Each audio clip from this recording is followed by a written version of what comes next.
Hey there, it's Boots Owen here. So time for another update video. I've been working on this Bosch. I've put a second motor up on top of it and tested that out, and it turns it but very slowly, and then the belt starts slipping. So obviously it hasn't got enough grip in the belt just around this pulley to get it to turn. So what I was thinking also of putting the original motor back in as well. So having like a starter motor to get it off the ground and then a helper motor to go faster.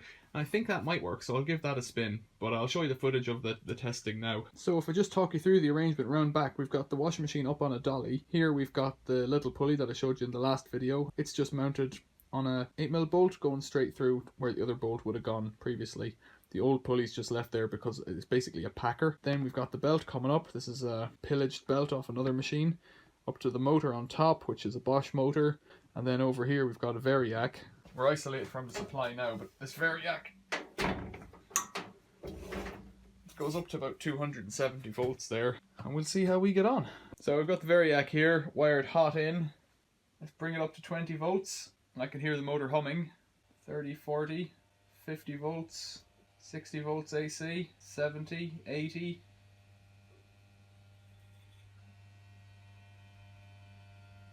We get a bit of motion there.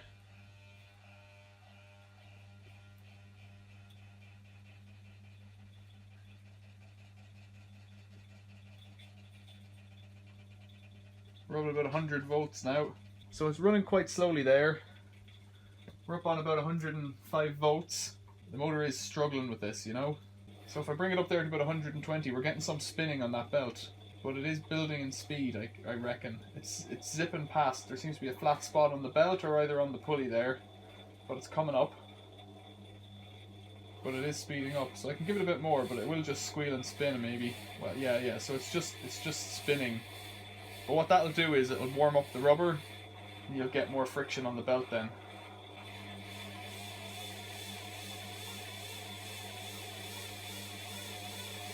So we're coming up about 140 volts there.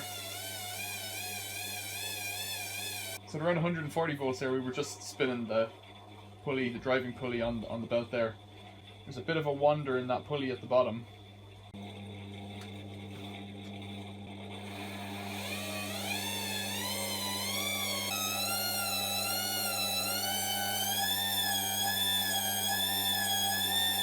So that's about 160 volts.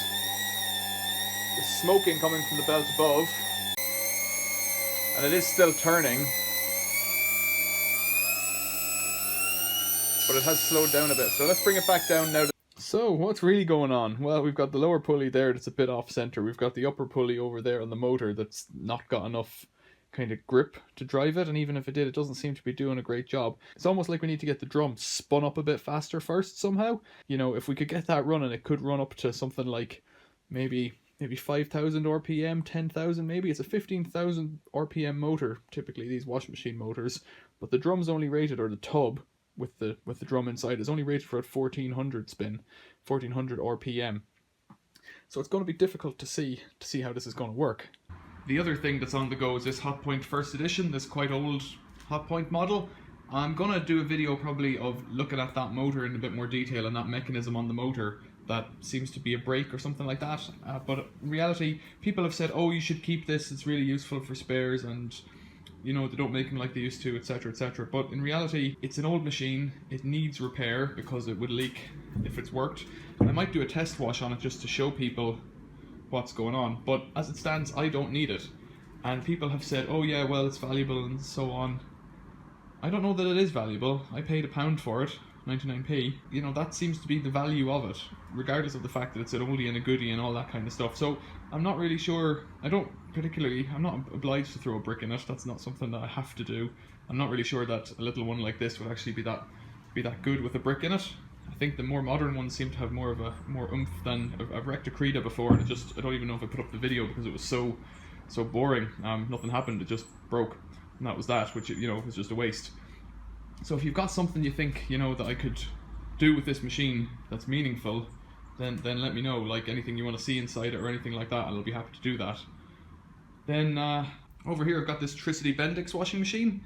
And I made a few videos on this, and it had a really choked up lint filter, and then I did a brick wash in it. And it's a pretty grim machine, and the dryer, it's a washer dryer. The dryer's dead. And that might be another brick wash, although, like I said, people don't seem to want brick washes from the comments. So tell me what you want me to do with this washing machine, and I'll consider that.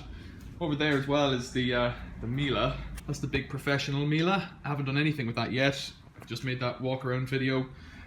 I hope is to do a test wash with that, but I've got to get a place to set it up, because what's unique about that one is that it has this sluice out. Not unique, but unique to me is that it has this sluice out feature down the bottom. So instead of having a pump out where it pumps up and out, it just lets it all out the bottom. So I haven't got an arrangement where I can drain that out at the moment. I could just do it outside. Plenty of jobs on the go. Let me know what you think in the comments. Thanks for watching. See you later.